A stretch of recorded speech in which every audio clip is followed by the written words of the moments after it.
Mixed martial arts. Mixed martial arts. How do we like our martial arts?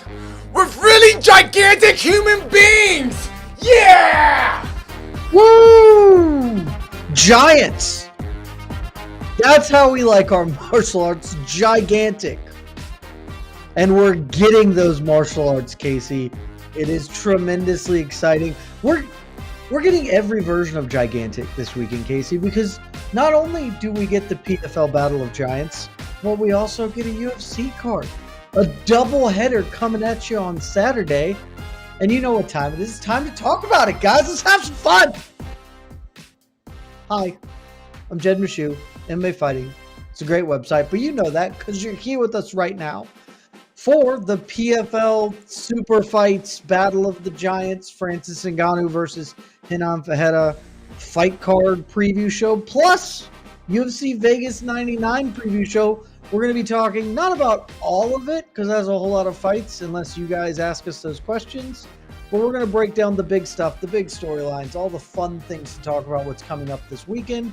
And joining me, my fellow watch partier, the voice of MMAfighting.com, and gosh darn it, he's not my best friend, but he is AK's. I'm talking, of course, about Mike Heck. Mike, how the heck are you? We're great. There might be some noise to my right. Command Center 4.0 wrapping up today, at least the construction on the walls and all that fun stuff. But so if you hear a vacuum or a paint scrape of some kind, that is going on. But I also like my martial arts middleweight, and I'm sure we'll talk about that as well. We will be talking about all weights of martial arts, and also there's potential noise for me standing right outside my window. The landscapers have decided. I thought that they would be wrapped by now. They came a little after noon. It's 2 p.m. Eastern. They're still going, so hopefully that won't last too long, and we will have you wonderful, clean audio for all the listeners at home / viewers on YouTube. But we press on because, Mike, we got a lot of stuff to talk about. 2 events, as we mentioned multiple times already. And let's start here. Big picture.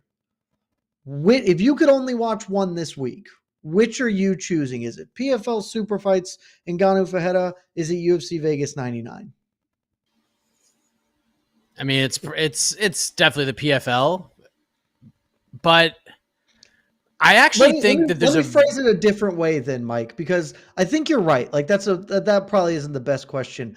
Top to bottom, nose to tail. What is the better fight card this weekend? Because there's a lot of criticism about the PFL card being very top heavy. So top to bottom, what is better, PFL Super Fights or UFC Vegas 99? And remember, PFL Super Fights is the best event put on this year per PFL brass. So don't let that cloud your judgment. I mean, let's weigh it out, shall we? I'm sorry about the noise. Rebellis to Spain, Austin Lane is the first fight on the UFC card. That's like the 6th most interesting fight of the weekend for me. And that's their opener. So that tells you something. The opener for PFL is Tariq Ismail versus Taha Bendadoud.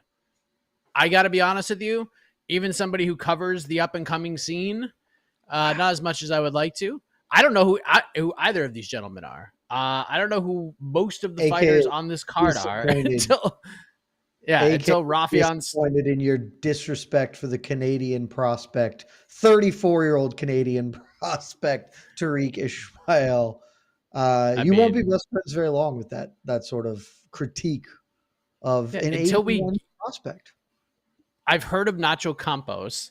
Until we get to Rafian starts and Marcos Breno, not a whole lot of meat on this bone that people are going to care about.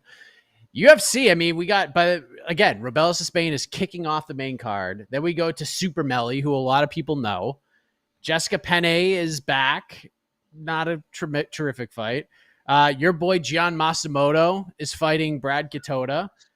Great flyweight fight on the prelims, and then the main card is real solid and fun. Like I think this is a decent Apex show, but the answer is PFL for a number of reasons.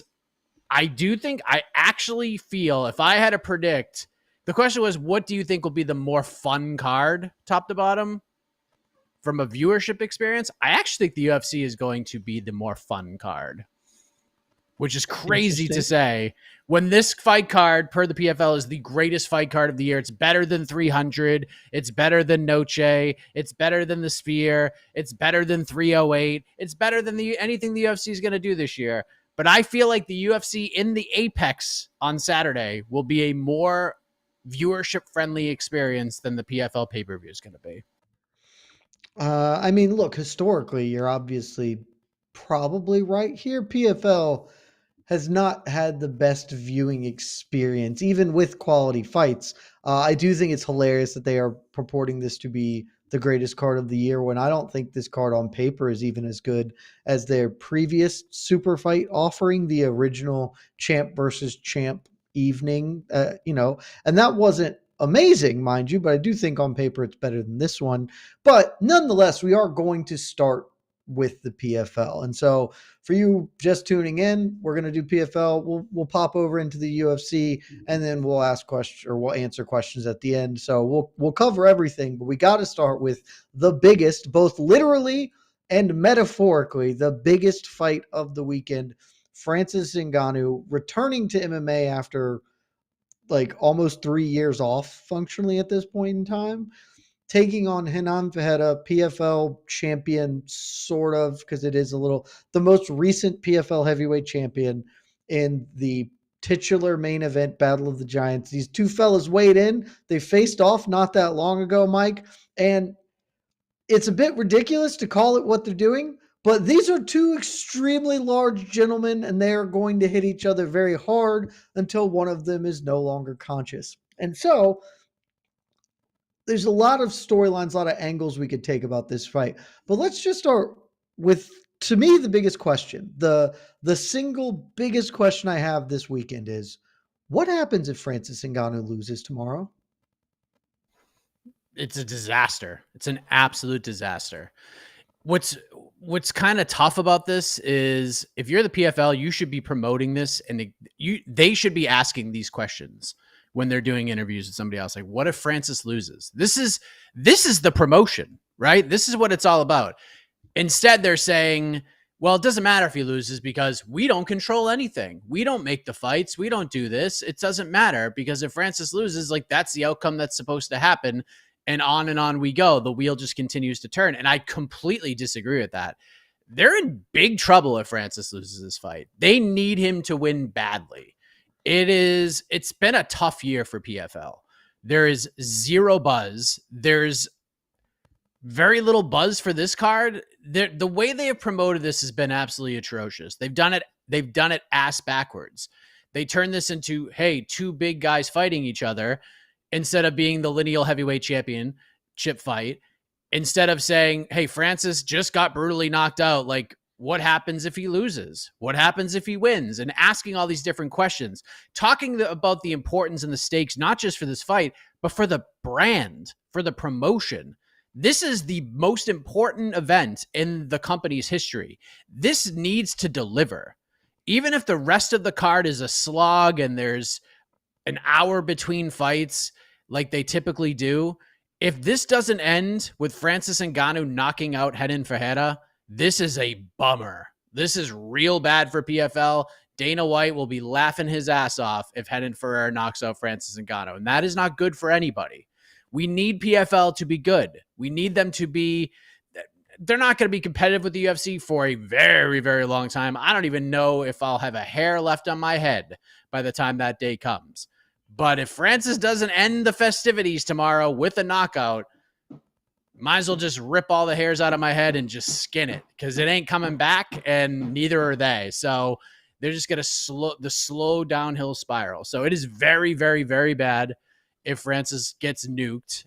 Could they still do like just fun fights with him?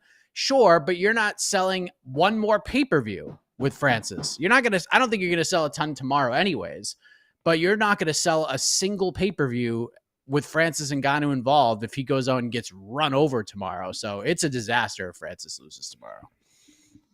Well, we will certainly see how that ends up happening, but I do also want to speak a little bit about the promotion, because you touched on it there and kind of we've had our issues with what the PFL has done as far as promoting this fight, but we just had weigh-ins. We just had the final face-off, hour or so, maybe even less than that before we went live. And I got to tell you, pretty interesting, pretty spicy. We don't see Francis Ngannou this fired up. And frankly, he hasn't been all this week. It's been, business as usual in a lot of ways. But the face-off comes, they get forehead to forehead. Francis is looking lean. He's like 20 pounds down from what his boxing weight was.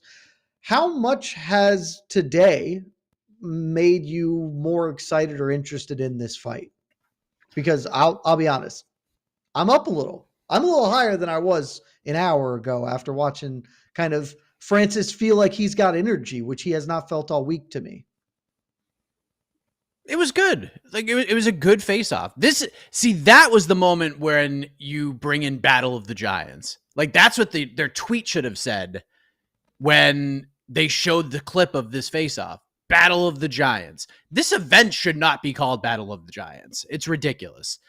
Battle of the Belts, whatever. Some sort of thing that talks about the lineal heavyweight champion and the return of Francis Ngannou.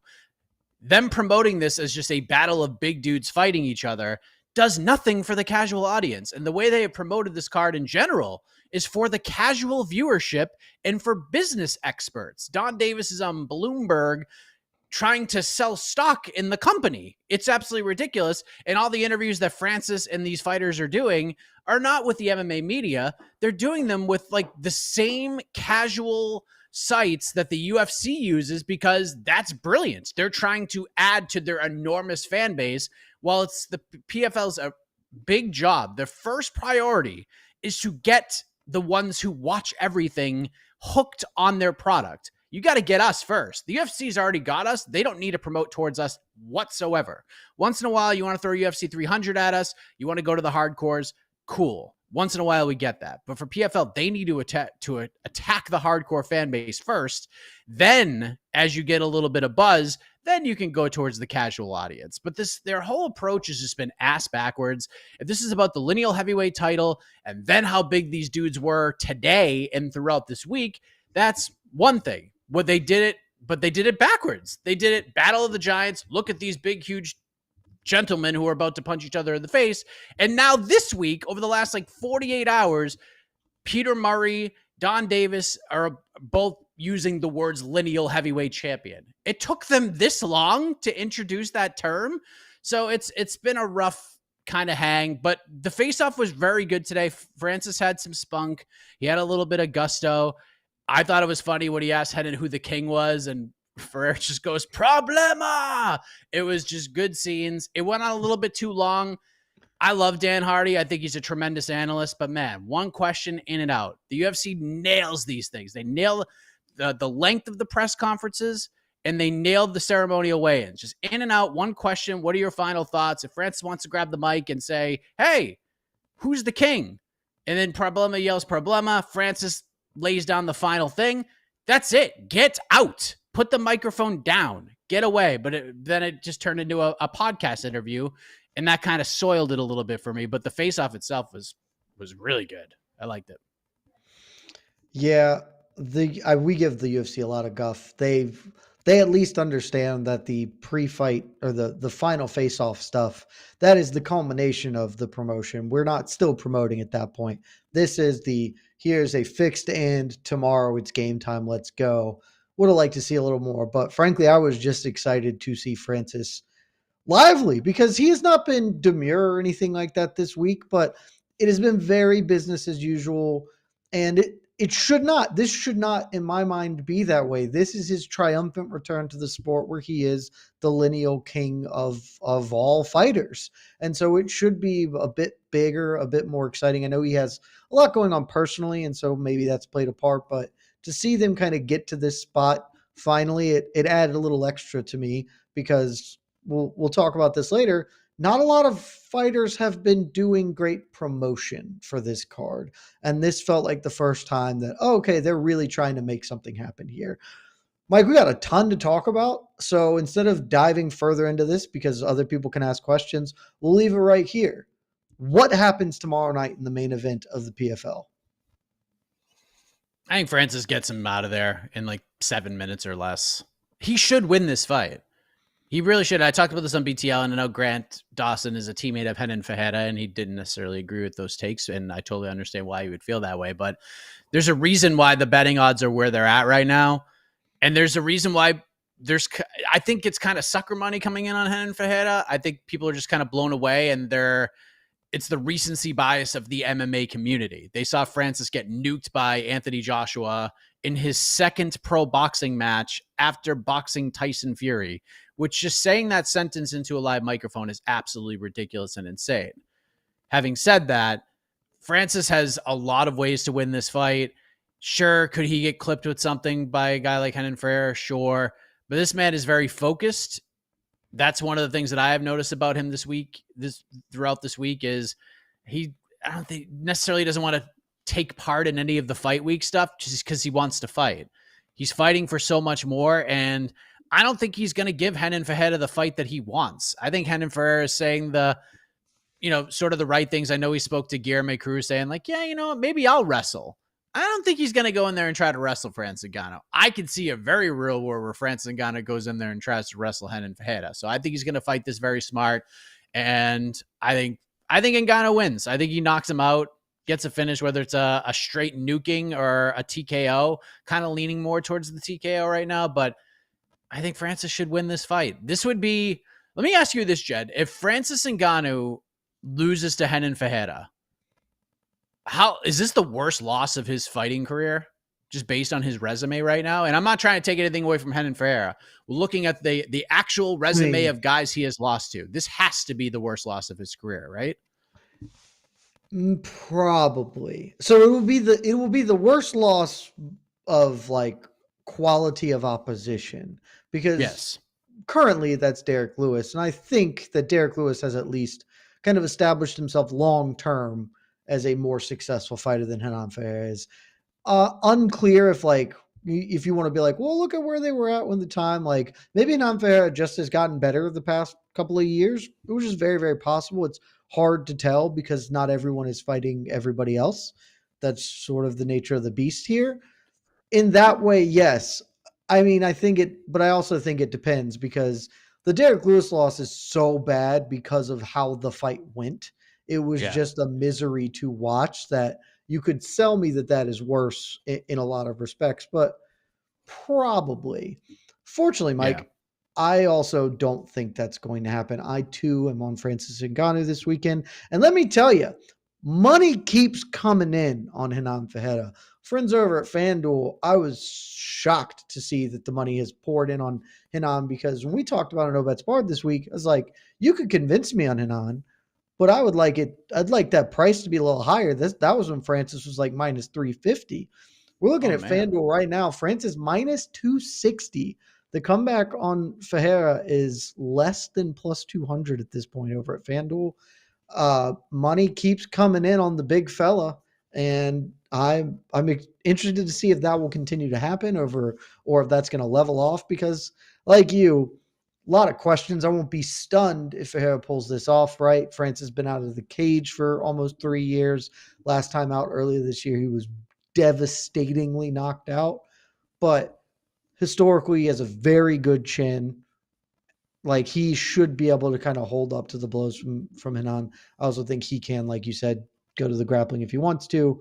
But I'm just excited. I'm excited to see, ostensibly, though maybe not anymore, but certainly at the time he left, the best heavyweight in the world compete against like a legitimate opponent, because I do consider, if nothing else, Renan Ferreira is a legitimate heavyweight. And I'm excited to see it back. But we press on because we have a whole crap load of stuff to talk about. And let's move right into the co-main event, because arguably, actually, let me not even say that, because let me ask you this. The co-main event fight between Cris Cyborg and Larissa Pacheco, is that the best fight that is happening this weekend? Outside of the most interesting, the accolades, is this just the best mixed martial arts contest happening on Saturday? I don't know. I feel like it should be, but I don't have those vibes. You know what I mean? Like, Fluffy Hernandez, Michel Pereira is just absolutely insane.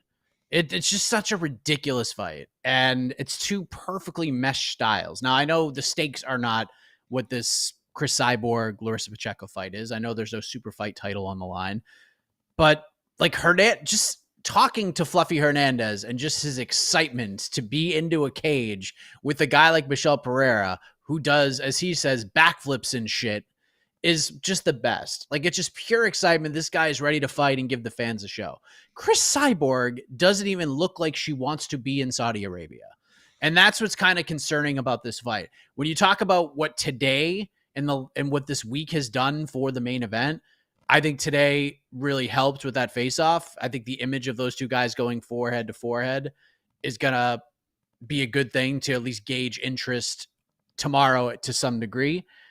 But man, there's like no buzz on this fight. Like when it was announced that it was happening, we were all fired up about it. When Don Davis went on the MMA Hour and said like, yeah, we're going to do this fight. Like people were like, all right, cool. Like, this is what we want to see. But there's just no excitement for it. It's just whatever luster was there has kind of gone away. And it's such a bummer because it is a really interesting matchup. So I'll say yes, just to try to be positive, but I don't know. You like AJ McKee, Paul Hughes. I'm kind of more amped for that at this very second. That could change tomorrow, but those two guys have done a terrific job throughout the build of this fight to gauge interest, not just because of when we confirmed the fight and it took them like a month for PFL to officially announce it, but since then it's this whole question of AJ has fought better competition, but Paul Hughes is the guy coming.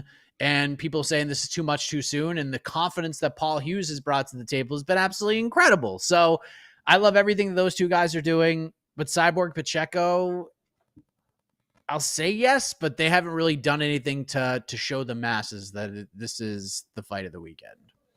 Yeah, I'd said it doesn't have to be the most interesting. And I think objectively it is. We're talking the number 6 versus number 7 women facing off in the MMA Fighting pound for pound global rankings. Just on paper, this is the best fight we are getting. And I asked that question to ask this one, Mike, because outside of what does Francis look like, what happens if he loses, those kind of questions that circle the main event, maybe the thing I'm most interested in this whole weekend is where the heck do we go from here? After the co-main event finishes, win or lose for either woman, you can pick whoever you want. What is at stake for these two women and what is next? Where do we go after this one fight happens? Because it feels like this is not the start of something, but the end of something. It's a really interesting point and a very interesting question. And I have no friggin' clue where either of these women go because they both fight in a weight class that doesn't frigging exist. It doesn't exist. And if you do another season involving either of these two. And first of all, Cris Cyborg is not going to go through a PFL season. It's just not going to happen. And if I'm Larissa Pacheco, probably don't need to do that again. You won a couple of milli already. Now you're in the super fight stuff. I feel pretty confident she's making a pretty good living right now competing for PFL. They have money. They're doing okay business-wise with promotional deals and selling sponsorships and distribution and all that fun stuff. Like when Don Davis says that, there's truth to that. So there's money to be had and money to be spent. So I think Larissa's going to be okay. The problem is there is nothing interesting for her following this fight. Now, could this be the start of a 3-fight series?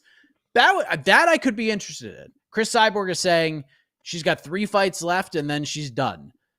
I would have no problem if the final fights of Cris Cyborg's career are against Larissa Pacheco at this point, because unless she goes back to the UFC, has a rematch with Amanda Nunes, or goes and fights Kayla Harrison, which the PFL is certainly not going to let her do, there's just nothing really there for her. We saw it when she signed with Bellator. There were a couple of fights that were like, oh, this could be interesting. And then she went out and smashed them or won a kind of a tepid but dominant decision.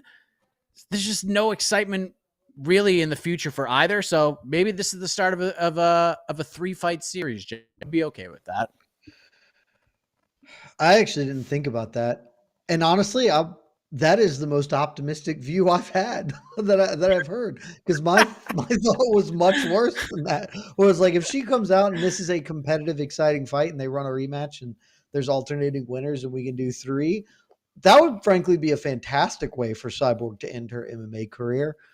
I am less likely to believe that that is going to happen, but I'm open for that, and I certainly now at least have something to root for, because previously I was like, I don't know where we're going here.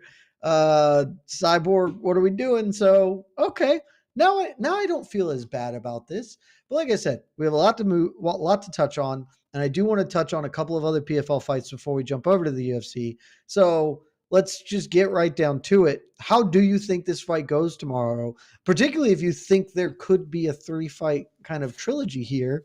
How does this play out? Who gets the dub in the co-main tomorrow? So yesterday was a very interesting day on the MMA betting space because I was waiting to see where Cris Cyborg line would end up, and on one of the sites I'm not going to mention, I found her at plus 140, and I jumped on it. I was like, wow, I have to do it. I was on No Bets Barred and said that I was going to do it if we got a line that high, and I got one, and it lasted maybe 5 minutes, and now things are kind of back to where they normally were. So I do have a bet on Cris Cyborg at plus 140. I am not confident in it. I feel about as good as and it worked out. I feel about as good about this bet as I did betting on Juliana Pena against Raquel Pennington. And, it cashed. So I think it's a 50-50 fight. There is a real world where this goes to the cards. And I'll just go Cyborg across the board, but I don't know, man. Like, I just don't know how good Larissa Pacheco is. Like, she's got the win over Kayla. She's running through this division that doesn't really exist and doesn't have a ton of talent. And she's doing what she's supposed to do. But I don't know how good she is. But we'll find out. We'll certainly find out tomorrow. I'm going to be on Pacheco. Yeah. Our friends over at FanDuel, relatively tightly lined. Cyborg at plus 116. They've got a lot more juice on Pacheco, around 148 right now. Interesting how that spread has worked for them.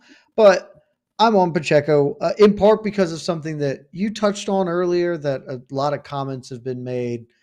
Cyborg seems pretty checked out. Like, she does not really feel like she wants to be there. This is absolutely armchair psychology. It could mean nothing, but I love armchair psychology. It's the most fun to speculate wildly about things. And so I'm going to say Pacheco still rising, still improving in her career. We have definitely already seen the best version of Cris Cyborg. We will only see worse versions of her at this point, as she's 40 years old functionally. So give me Pacheco. I think, hopefully, though, it is fun. If it's Pacheco in a back and forth war and then Cyborg gets got at the end, or they go to the cards, that would be awesome. And maybe we could have a late career rivalry for Cyborg.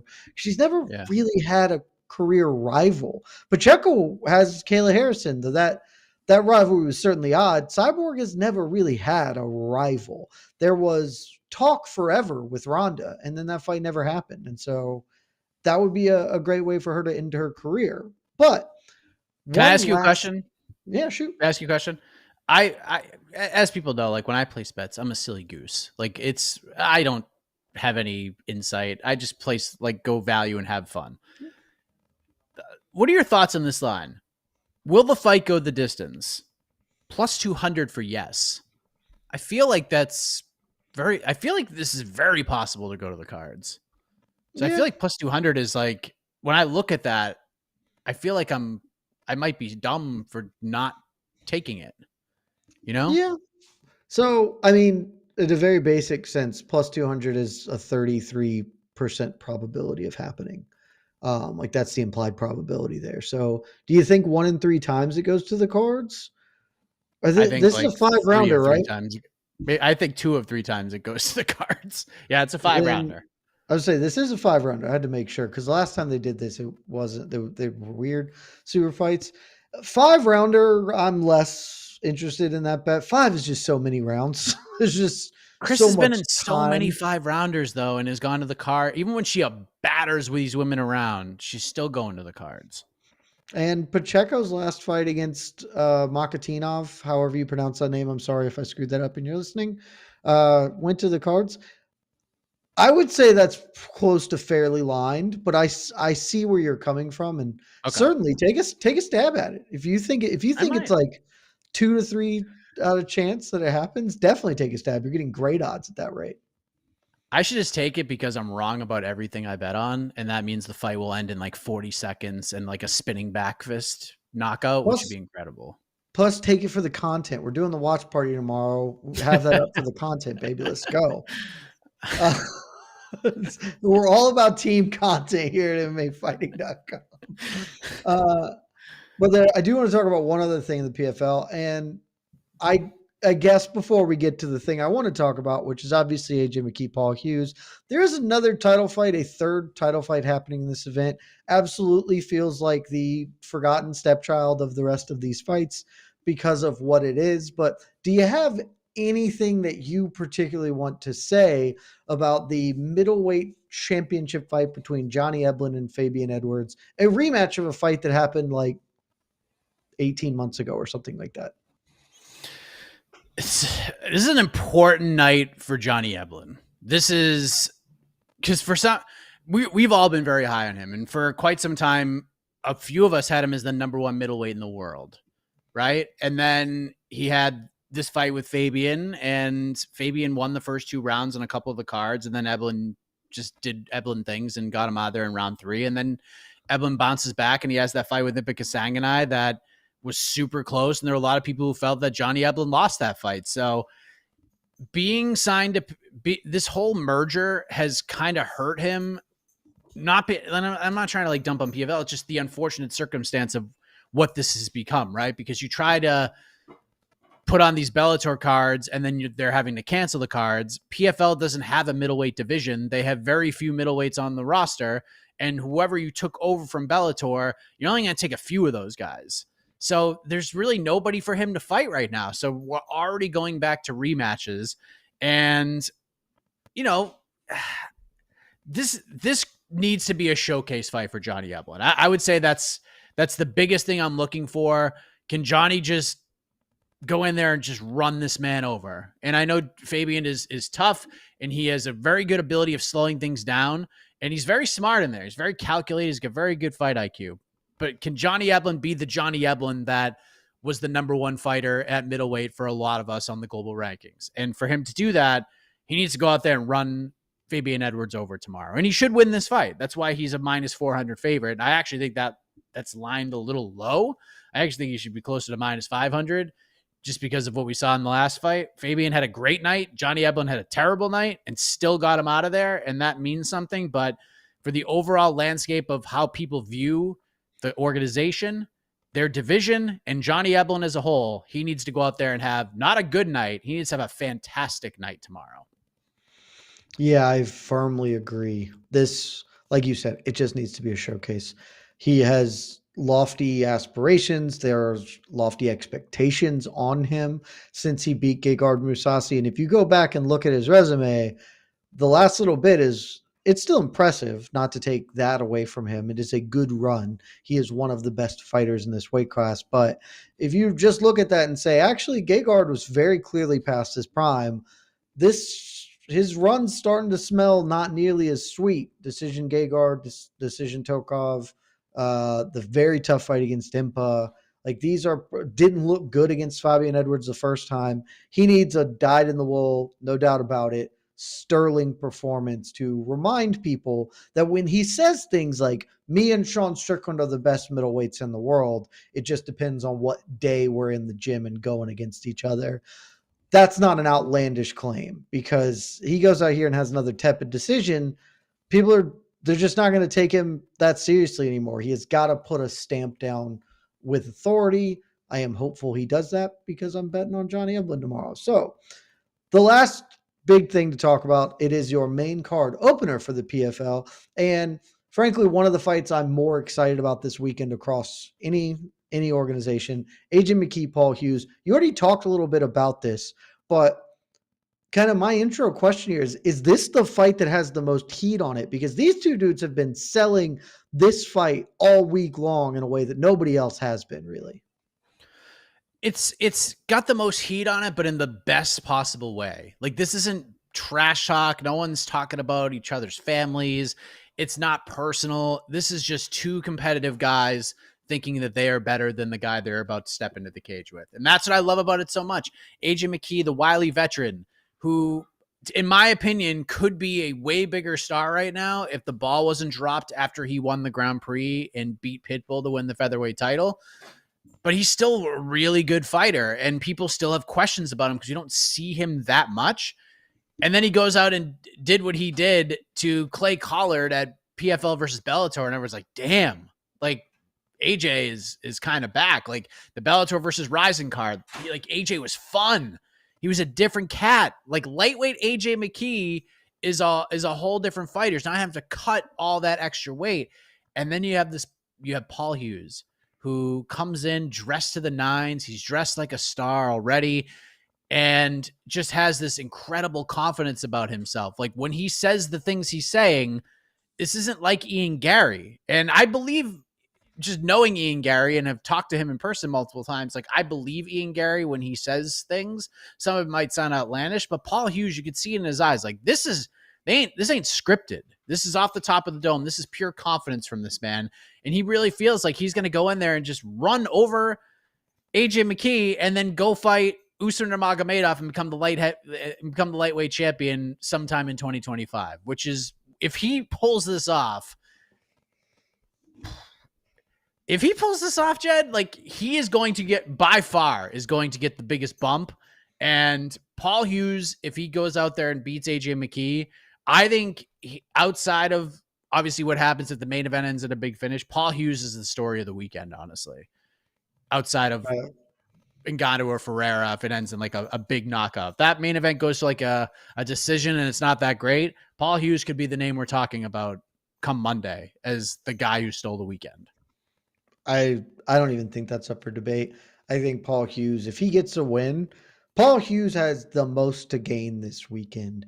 If he goes out here he does what he is saying he is going to do, because I agree with you. Like when Ian Machado Gary says stuff, I'm not entirely sure that Ian believes what he's saying. He says it and he believes it, but deep down in his soul, some of the stuff you're like, I don't know if it's there.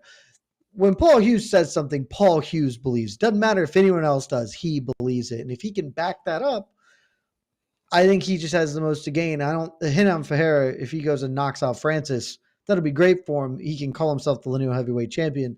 They don't actually make belts for that. And so that's not like it. That will just sort of fade into the broader MMA consciousness. If Paul Hughes beats AJ McKee, it's going to be big news for Mr. Paul Hughes. Before we pop over to the UFC, though, let's give me your prediction on, is that going to happen for Paul Hughes? Is Paul Hughes going to ascend in the biggest spotlight, the biggest opponent he's ever faced, or is AJ McKee at lightweight simply too much? So sometimes, especially being a Boston sports fan, we like to have our cake and eat it too. And there are very rare times where we get to bring this up with mixed martial arts and fights that have sort of taken over the underground MMA scene in a way like this one has. I think Paul Hughes does ascend, but he doesn't win. I think AJ McKee wins, but I think Paul Hughes shows a lot of gusto, a lot of heart. He might get hurt in this fight a few times. He might get in some tough spots on the mat. AJ McKee might have him in an arm bar, and it looks like he's ready to break his arm, but then Paul Hughes just battles through it and gets to a horn, and then wins the third round and ends the fight with all the momentum. But in the end, I just think again, Paul is very talented. He's got a super bright future, but I just think AJ's just fought better guys. That's just it. Like, he's just fought better guys. I think the pressure might be a little too much for Paul, but I like the way he's handled himself. But again, it's AJ's just better at this moment. He's more man.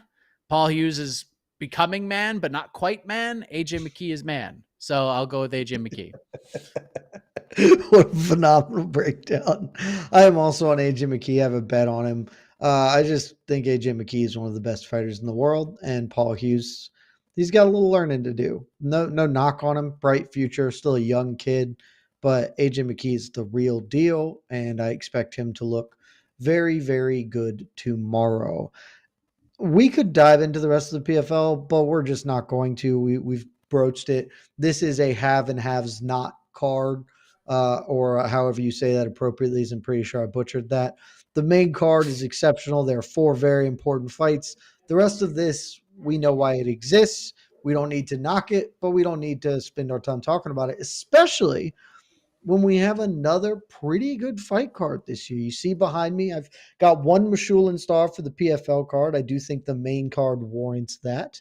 The UFC Vegas card, it's getting 3 farts. I think there are a couple of very good fights. You could be more generous than I am. I won't be, but popping over to UFC Vegas 99, that's where we'll go, Mike. And we will start, of course, with the main event. Maybe the best fight this weekend, certainly in that conversation. Anthony Fluffy Hernandez taking on Michel Pereira.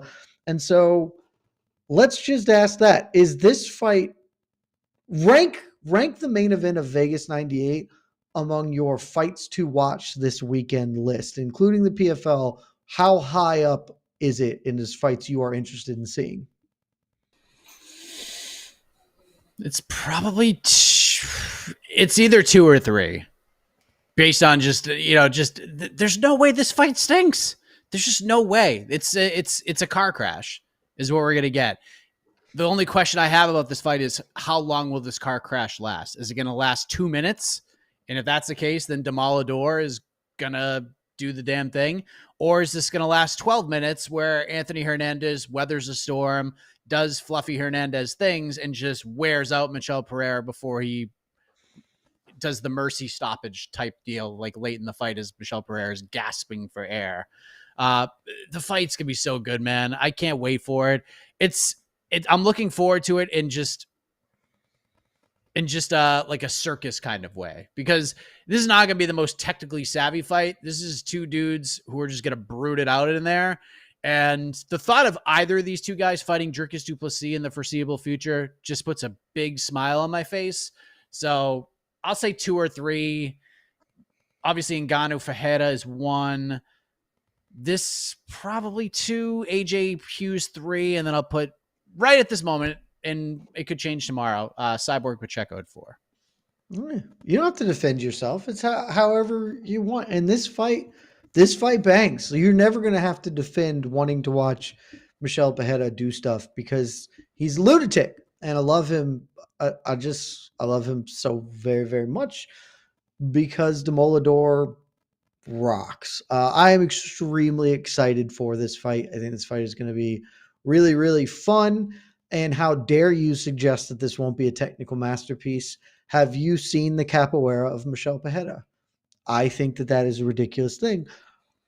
But I do have an important question here, which is, and we talked about this a little earlier this week. Love the fight. Amazing fight. What's at stake here, though? Because middleweight is in this weird period where it's a little bit of transition. You've got a group of young guys like Fluffy Hernandez, like Michel Pereira, like Kyle Baralho. Nasruddin Imavov sort of even fits in that mold, kind of ascending up the rankings in some old heads still holding spots. But given kind of the logjam the title picture's in, what are these 2 guys fighting for? What comes next for the winner here? Because it's not a title shot.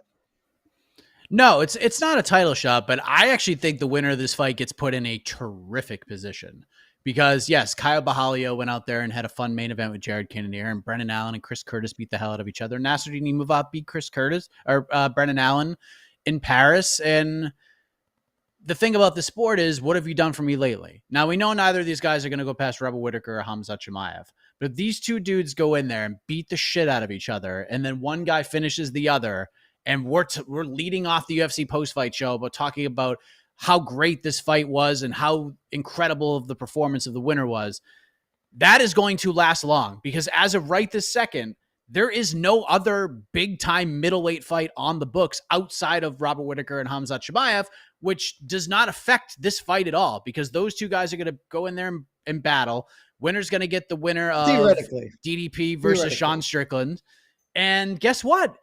If something happens to either DDP or Sean Strickland, availability is your best friend.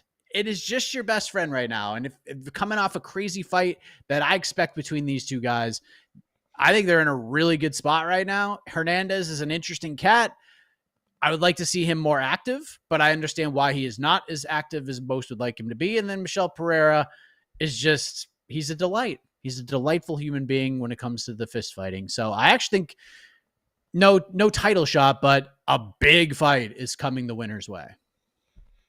I hope that's the case because the winner will deserve it. Since moving up to middleweight, Michel Pereira is 3-0. They are all basically 60-second knockouts. If he beats Fluffy, I think his first ranked opposition at middleweight, he would deserve to get kind of a leap up in competition. Same for Fluffy. He's on a 6-fight win streak. If he beats Michel, he deserves to kind of get that boost.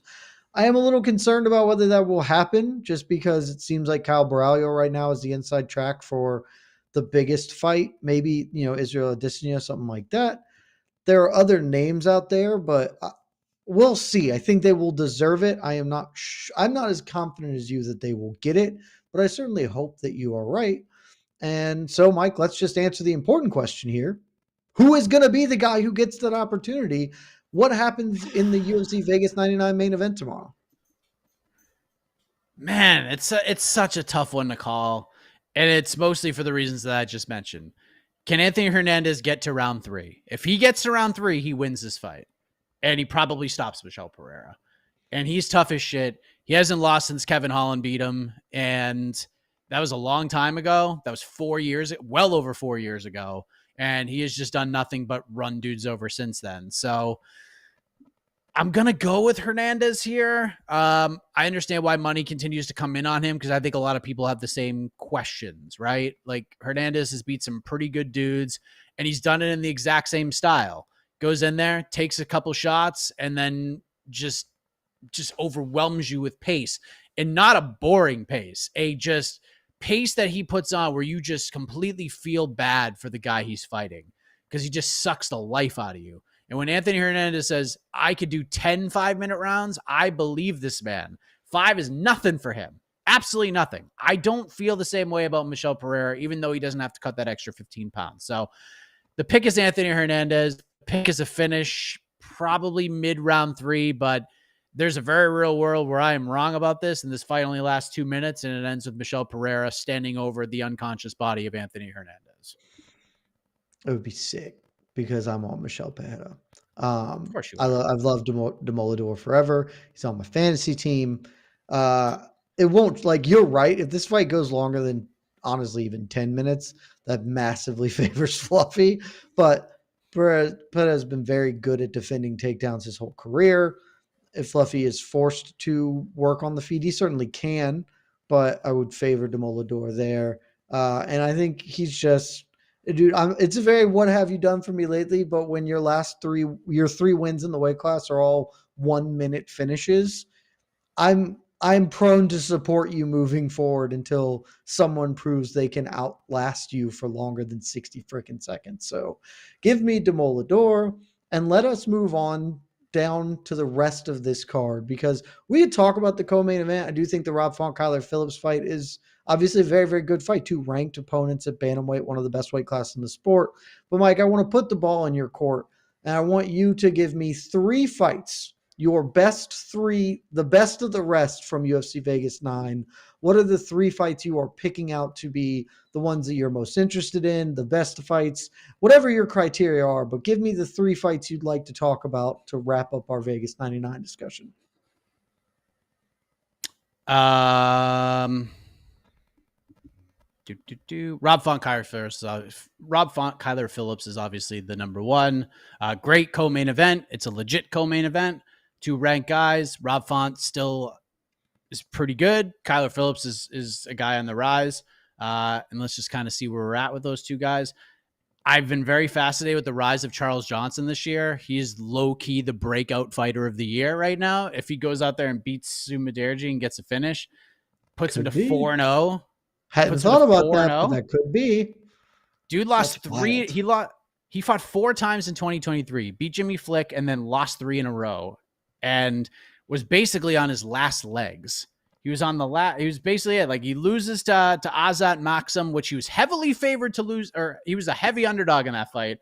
Goes in there, wins, gets a $50,000 bonus. That he beats Jake Hadley, and then he finishes Josh Van on short notice, which is an incredible run. And I think he's going to go out there and finish Sumudaerji. So that's 4-0 in 2024 after entering the year on 3 consecutive losses. So obviously very fascinated by that. The other answer should be Mateus Nicolau versus Asu Almabayev, but you already know where I'm going. Going with the curtain jerker, Rebellis de Spain, Austin Lane. Good matchmaking here. This fight only ends in one way. It ends with the 6'7" Rebellis de Spain just walking gingerly across the cage after delivering a ferocious 32-second knockout of the former Jacksonville Jaguar. So, yeah, that's where I'm at. Rebellis a minus 350 favorite per our friends at FanDuel, a sizable favorite. I can't agree. That fight will be fun. I'm not here to dispute how fun that will be, but you know exactly where I'm going. Co-main event is very good. The Rob Font Kyler Phillips fight. How much does Font have left in the gas tank? He's lost 4 or 5. Granted, that one win was a very, very good win in a very similar situation, frankly, to what he's in right now. Can he do it again? I think that is an excellent fight. The Nicolau Almabayev fight, it's top 11 flyweights, something like that. Like, these are 2 of the better guys in the weight class. I am very excited for that. And of course, my last one, Gian Matsumoto, Brad Katona. No one has ever picked Brad Katona to be in the most interesting fight, but I am, because my boy John, he's the truth, and he's going to show y'all what's up tomorrow. And along those lines, Mike, the last thing we got to do before we get to the peeps, bonus predictions. I don't know what PFL's doing for bonuses, so we're skipping that over. But look at this UFC Vegas 99 card. You know how it goes. They're going to give a fight of the night more likely than not, and they're going to give 2 performance bonuses. You can say there won't be a fight of the night, and they'll do 4 performance bonuses if you want. But, put your prediction on wax right now. Who's getting the extra 50 G's tomorrow? Main event's getting fight of the night. Even with Hernandez, like, if he gets a finish, and if he wins, he's going to get a finish, but it's going to be fun as hell up until that point. Performance, Rebellis de Spain is getting a performance bonus because it's not going to be a submission in the first round. It's going to be a pretty brutal knockout. The other performance bonus is going to the potential breakout fighter of the year, Charles Johnson. I think he finishes Sumudaerji. Could be like a late knockout, maybe like a flying knee, something crazy. I predict Charles Johnson gets himself a performance bonus and improves to 4-0 in 2024, perhaps setting himself up for a fight in December. Maybe he goes to 5-0 in 2024. A couple of people have done 5-0, right? I think Cowboy had one. Kevin Holland, Neil Magny maybe was a 5-0 one year. Yep. It's very, very rarefied air, though. If you get 5 wins in a calendar year, you'll get some sort of hardware for that. And a performance bonus. He's had a couple of those in a row now. I think he has a fight of the night and a performance of the night for Charles Johnson this year. So what a low-key, like, breakout fight of the year, fighter of the year, whatever. It's never could have guessed that was happening.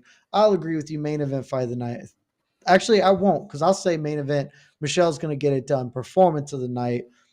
I will then say fight of the night out of nowhere. Totally unexpected. Brad Katona, Gian Matsumoto. That will be a banger. And then Rebellis is probably going to get a performance bonus because he's going to kill Austin Lane.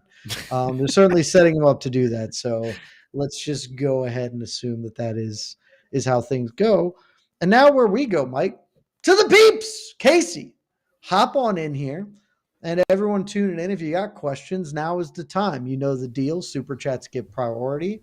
Talk about anything you want, whether it's PFL, whether it's UFC. There's a CFFC card, I believe, tonight. There's an LFA card, I believe, tonight as well. Austin Vanderford, I think, is on it. Brave has an event going down this weekend. We'll talk about anything else you want, any of the news that is broken. This is now your show for the next, 15, 20 minutes, however many great questions we get. And then we'll get out of here because we got more things to do. So, Casey, how are you doing? Love the lack of sleeves. Thank you, sir. Doing wonderful. Enjoyed all your fine conversation about these cards. And, let's hit the questions. All right. What we got here? Early. We're talking about, I just want to put this out there. I saw a lot of comments like this. Like, I would be shocked if Francis wins. How? Like, why would you be shocked? He should win. He should win this fight. Who's Renan Ferreira's best win? And I don't think it's Ryan Bader, because Ryan Bader should not be fighting at heavyweight. I mean, Maurice Green? I think it is Ryan Bader though. That's not great. I know that he's not a great heavyweight, but Ryan Bader was a top 10 heavyweight in our rankings for a long time. Ryan Bader was a very good heavyweight. Right? I thought that was a very impressive heavyweight. One. He's a fine heavyweight. He's fine. But that's a good win. I thought he was top 10, and to me, top 10 that's a very good heavyweight. If you're one of the 10 best heavyweights in the world, can we say? I'm not saying the best. He was a very good heavyweight. No, but heavyweight is just. It feels icky to say that anyone's very good at heavyweight. So. All right. Yeah. We're arguing over something dumb now. But he was a top 10 heavyweight. Yeah, semantics. Yeah. But he was. I think that was his best win, and it was very impressive. I do think the Goltsov win is good. I think Denis Goltsov is a serviceable, a serviceable top 20 heavyweight. I think that's a fine win. Okay. Yeah. I only say that because shocked if Francis wins. Yeah. Shocked. Yeah. But I was more about this. There was even at the gym, people they were very high on. I think when I go to the gym, everyone's kind of more casual, between casual and hardcore. No one's no one's like us. No one's like the commenters here, but they were dude, Ferreira's scary. It is scary. And I think that image of the knockout, Ngannou, that's in our brains. It's hard to erase that. And I think until he walks out there, I get it. I don't believe in it, but I understand why people would think that. Maybe we've been wrong all along, guys, and that the PFL marketing this as Battle of Big Fellas is actually genius, because the casual fans don't know, and they just see.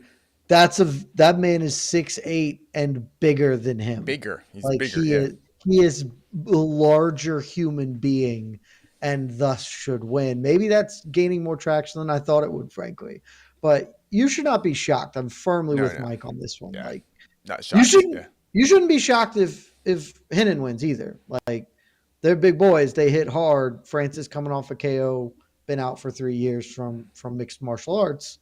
You shouldn't be shocked with literally any outcome other than Ferreira coming out and throwing a flying armbar or something. Yeah. We didn't have any questions on this, but I want to ask Mike this. We're talking about, if Francis loses, this is horrible for PFL, the worst thing ever. But I want to suggest why exactly, because does PFL need Francis? Because if Francis wins, why do they need him? Or do we not believe that PFL could properly go, well, you see, we had the best heavyweight here the whole time? Is it more about PFL they can't really put over Renan if he wins like they should? No, they're terrible at this. Look at what happened when Larissa Pacheco beat Kayla Harrison. She was the talk of the MMA world for 48 hours. And what did we say on those post-fight shows? She needs to be everywhere. She needs to do interviews with everybody. She needs to be on television and computer screens nonstop for the next 3 months, all the way up until the next season. They need to introduce the sporting world to this woman, and they didn't. And she got nothing from the win. And she got something. She became a somewhat commodity. Hardcore fans understand that she's a better fist fighter than people thought she was heading in. And the hardcore fans will be like, all right, it's a good win for Renan Ferreira. PFL does not have the ability to capitalize on buzz. And no, agreed. All the money they invested in Francis, what they've tried to do with Francis, it's not gone, because you could still use his name to build PFL Africa. You get into that region of the world, and I think there's obviously merit to that.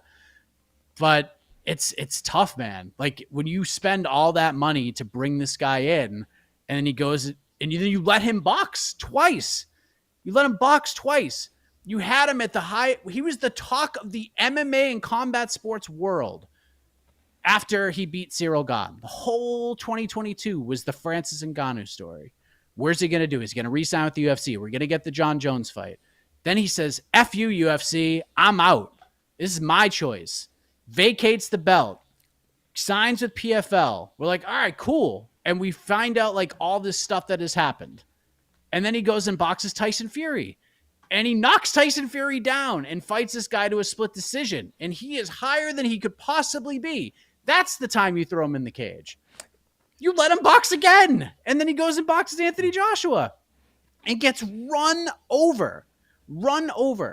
And the problem with the whole thing was, and I talked about this on our Tyson Fury post-fight show, was PFL can go and do interviews and be like, that's our guy.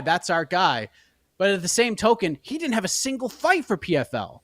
So he was still, in a lot of respects, being called not PFL heavyweight Francis Ngannou, who's the former UFC heavyweight champion Francis Ngannou. So if anybody got a lot of the buzz out of that, it was actually the UFC getting the buzz, and I don't think PFL gained a whole ton from that. And it's been almost 3 years since this guy has fought. It's been over 2 years since he signed with the it's been so long since he signed with the promotion. It's imperative that this man win. I'm not saying he has to go undefeated, but he has to win this fight. He has to. But when you say imperative that he wins, do you mean for the PFL or for Francis himself? You mean for the PFL, correct? Francis is fine. Francis can go box Deontay Wilder, and people will still watch it. Like, his legacy took a hit in some degree, yes. And plus, like, personally, with everything he's had to battle, yes, he'll feel the effects of that. But it's worse for the PFL, for sure. I'll agree with that, Casey. I will say I do think Francis really needs this win. He's insulated in the fact that he already got paid a bunch. He probably doesn't have 10 years left in his career anyway. So he's 37, I think. Yeah, he's 37, but he's talked about wanting to fight into his 40s. So he wants to have a longer career. I think it is worse for PFL. I think it is pretty imperative Francis win as well. If he, like, I don't know that he gets to box Deontay Wilder if he loses to Henan. I think that may very well be off the table if he loses, because especially the way he's going to lose. He's going to lose by getting knocked out. He's not going to lose any other way tomorrow. So I think it's important for both of them. And I think Mike honestly addressed it right at the top. The reason it is important is that the PFL paid this money for him to win because they do not have a way to leverage a loss. The UFC is insulated when their stars lose to some extent. You don't want it to happen. The UFC very clearly did not want Merab to beat Sean O'Malley, but it is insulated in that they can try and make Merab something or replace Merab with somebody else along the line and get it back to where they want it. PFL is the nature of their business of MMA, frankly, and the monopsonistic practices of the UFC. They can't replace what they bought. They bought Francis at peak market value, and if he loses, then he is not delivering remotely the value they purchased. So it's pretty important for them that he wins. Fair enough. Last thing on this real quick. Is Francis PFL's Kimbo Slice?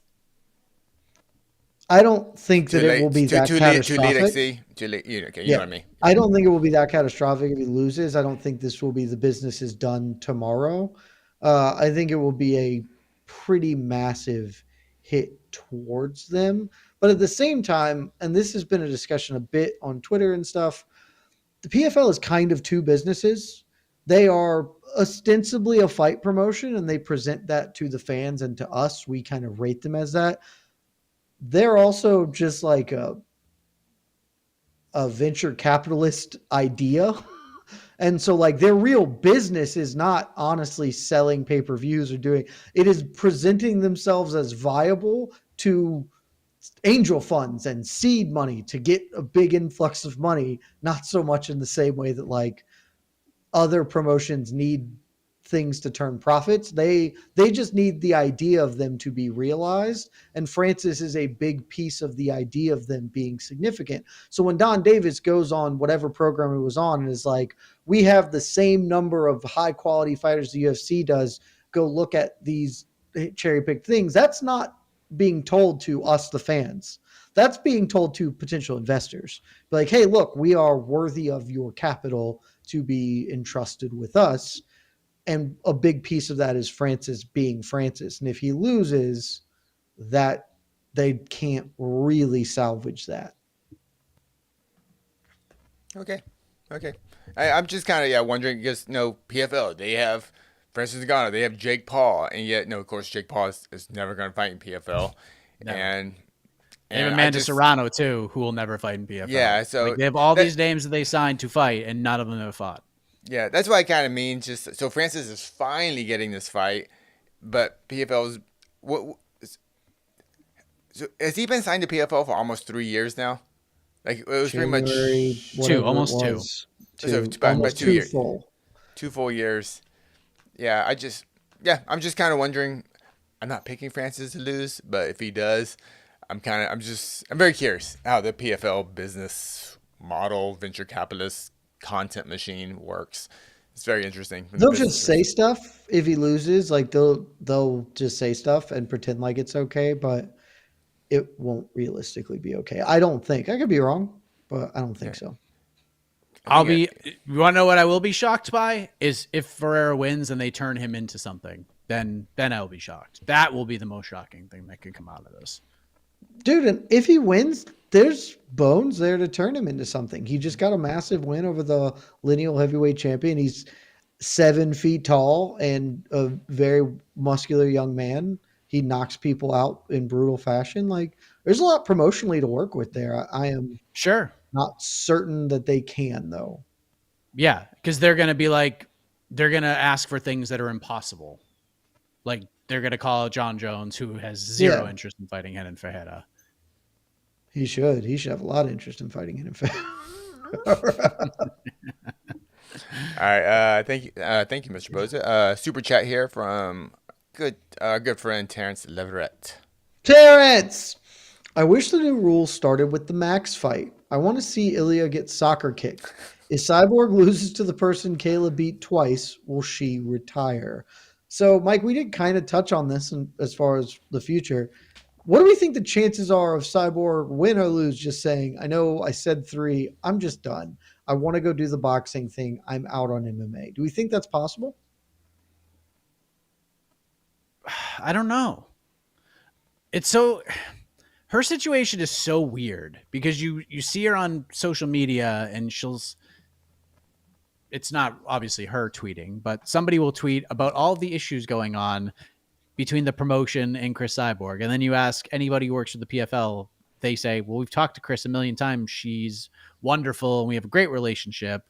And so I don't know. And even if she goes out there and lays an egg tomorrow and she says, I'm done, does PFL just let her go? Or do they put their foot down and be like, no, you're not going to box. Like, you owe us 2 more fights before you can do that. Like, they haven't really done that with anybody, but for Cris is probably the second biggest name on their entire roster right now, outside of Francis. Like, she's definitely the most accomplished fighter on their roster, and it's not really all that close. So I don't know if they just like let her go or not. But like I said earlier, if my prediction reigns true, and this is what I hope for, she won't retire. She will come back ready to go for fight 2 of 3 with Larissa Pacheco. Casey, what do you think about that? Do you think Cyborg is at all close to just saying, F it, I'm out of MMA? If she looks bad tomorrow, if she loses competitively, I think they run it back maybe. I love the best 2 out of 3 option. I wish higher level fights kind of always had a best 2 out of 3 kind of stipulation, but I know that's not what's gonna happen probably unless it's a super close fight. But yeah, this could be her last fight. But dude, this fight is so poor. Slight change of subject. When this fight was announced, I was super hyped about it, and I keep forgetting it's happening. Yeah. Like Some, I almost wish this was almost like a co-main. Sorry, like a I say it is a dual main. co-main. Yeah, well, no, not co-main, but like it was presented as like a double main event, like Battle of the Giants. It should be 4 people up there. I wish this was kind of presented that way rather than the main event and then other fights, which is I think how it is being sold. But I love this fight, and but I kind of forget it's happening too, because I think I'm very high on Cris Cyborg. Has just a great women's fighting pioneer, and I just like this fight a lot. But Cyborg is clearly past her prime, and if she loses bad, maybe she should call it a day. I was surprised she even took the fight. I think she should have just retired, and it would have lacked the big grand ceremony that you want. But then just be like, hey, I'm not going to do this PFL thing. If Kayla was still there, I would have done that. I There's just not a lot of juice here to squeeze with Pacheco. I'm going to do my boxing thing, and I'll just call it a career. I had a very good one. The fact that she's taken this, maybe that means that she wants to do more. But you're right. This fight, despite being the best on paper matchup of the weekend, objectively speaking, flying very under the radar. And I would say in part because neither Pacheco nor Cyborg has really tried to make it, big in the way that you would normally see. But still excited to see it. Like I still want to see it and kind of see.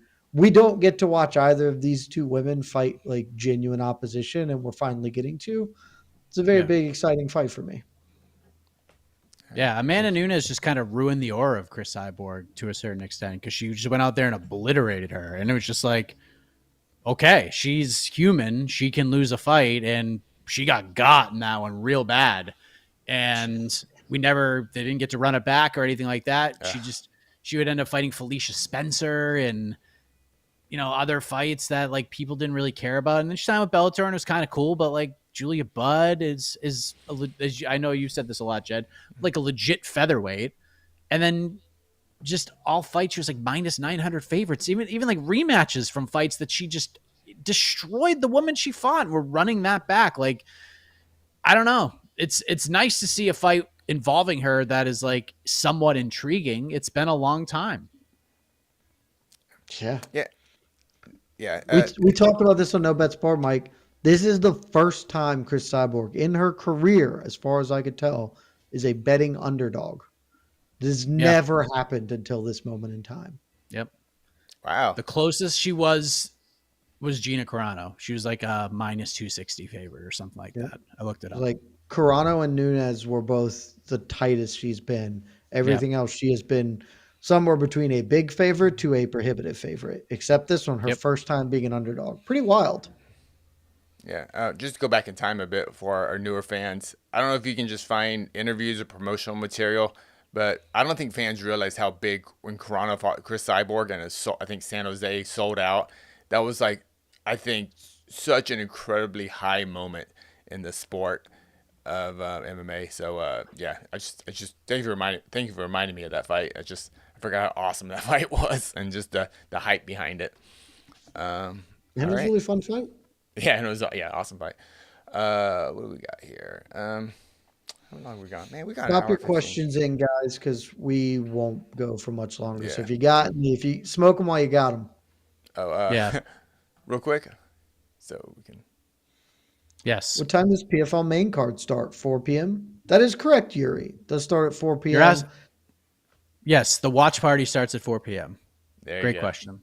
Yeah. Watch party starts at 4 p.m. I suspect your main, given it's PFL, the main event will probably walk by 7-ish. But it's PFL. Who knows what they're going to do, I hope it's by 7.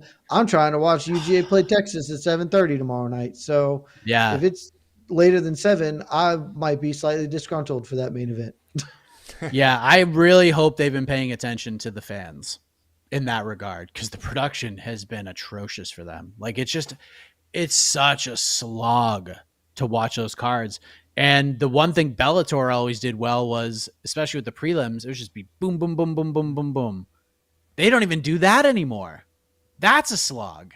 So hopefully we're just one fight next. We fly through these prelims, get right to the main card. We don't need 18 packages for each fighter between each fight. Like, we don't need that. Just give us what we want. Get us to the Battle of the Giants as quickly as possible. Please. You guys don't like agree. Nah. All right. I will just say that I have some trepidation about tomorrow, given the start time of the event and the fact that there are only 9 fights. And there's 3 title fights. There's a chance we could get 75 minutes of fighting in the last 3 fights. I don't think we'll get that. I think the co-main event goes long. There's a chance Eblen Edwards goes long. Like, this could be tough. I hope we're moving. I hope we're moving too. Can't have enough MMA. 75 minutes of championship MMA. Why are you complaining? Yeah, it's gonna be a lot. Yeah, when Francis Ngannou walks to the ring at 9 p.m. Eastern on a 4 p.m. 5-fight main card, we'll feel a little different. I'm just saying the early prelim card has 4 fights and it starts 3.5 hours before the main card. That does not bode particularly well for our pacing. Oh I man, would venture to guess that they're advertising that this fight card is going to start at 1:30. You will not see a single fighter walk to that cage until after 2:00, without a I doubt. firm agree. 2:15, 2:20, maybe 50 minutes into the time they're saying the broadcast is going to start and that the prelims are going to start, it's going to be close to an hour before we see one fight. That is perhaps my single biggest gripe with PFL because they do that every time. Yeah. It turns into a preview show or the lead-in show or whatever it is. Just advertise it. Do the lead-in show at 1:00, then do the prelims at 1:30. Like, if you want to do a preview show, just say you're going to do it. Don't say like the prelims are going to start at 1:30 and then you give us 50 minutes of Jonathan Coachman and Ian Parker. And I like Ian. Ian's a good guy, but we're here to see fights. You're telling us it starts at 1:30, so let's start them at 1:30. All right. What are the chances that the main event, PFL main event, rolls into the main card of ESPN, the UFC card? Could that We will happen? we will be a fight done with the UFC card by the When's time. the UFC card start? 1 Eastern. Oh no, the UFC. No. UFC card starts at 4 p.m. Eastern. Their main card starts at 7 p.m. Eastern. So then it will almost 100% roll over. 100%. Okay. Yep. Oh, it's gonna man. happen.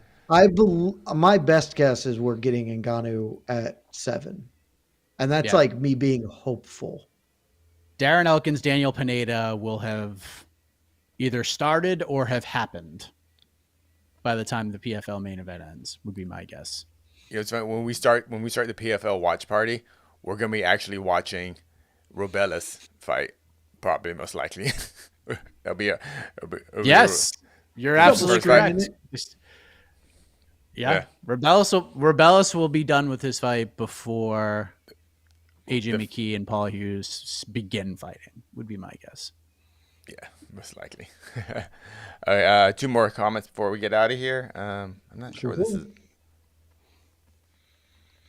Terrence, how live is Farn by sub?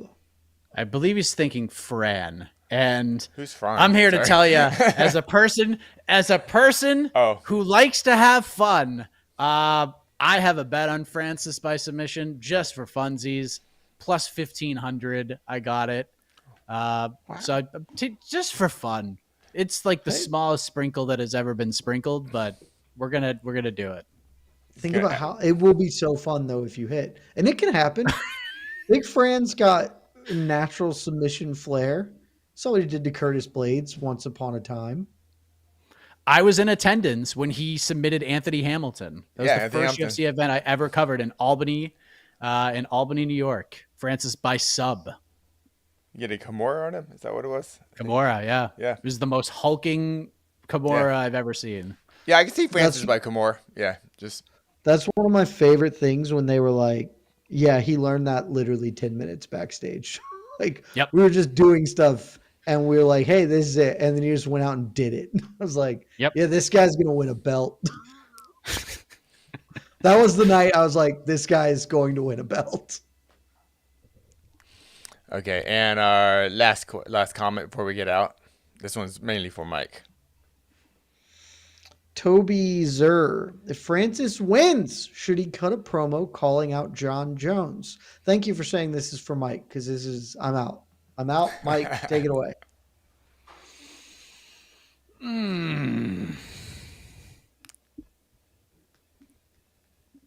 Man, I really wish I could say yes, but unfortunately, Francis's bosses have ruined it for him. Like, Don Davis has ruined any appeal of this fight. Because it's never going to happen. And like, all Dana has to do is just listen to Don Davis talk about how he said into a live microphone yesterday, #Dana's scared. And at that point, that was it. Like, that was the last pile of dirt off the shovel into the UFC ever thinking about doing a cross promotional thing. Now, could Turkey come through with just this offer that can't be refused?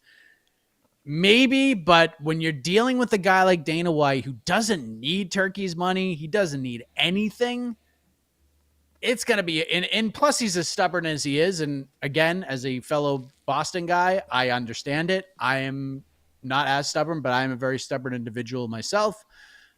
It's going to be tough to get him on board. So I think if you're Francis, I think you just talk about, especially with the build to this fight and what this is all about. I think you use this opportunity to shine light on what has happened, to talk about everything that you've learned along this sort of tragic road you've been on, and use this to send a message to other people who are struggling.